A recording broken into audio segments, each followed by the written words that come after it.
Zee Marathi वाहिनीवरील suspense आणि thriller असणारी 100 दिवसाची मालिका 100 डेज।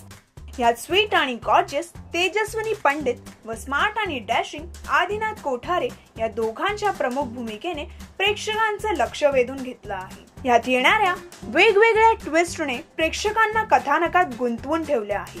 नुकताच या मालिकेने 50 दिवस म्हणजे 50 एपिसोड पूर्ण केले आहे। 100 दिवसाच्या 100 डेज मालिकेच्या सेटवर मालिकेतील सर्व कलाकारांनी 50 दिवस पूर्ण झाल्याचे सेलिब्रेशन केक कापून केले। तसेच मालिकेचे आता फक्त 50 दिवस उरले आहेत। यात राणी सरदेसाईचे सर्व गुपित बाहेर पडतील। नक्की काय घडणार हे जाणून घेण्यासाठी पाहत रहा मराठी कट्टा। मराठी सिनेसृष्टीच्या ताज्या अपडेट्स व गॉसिपसाठी आमच्या चॅनलला सबस्क्राइब करायला विसरू नका।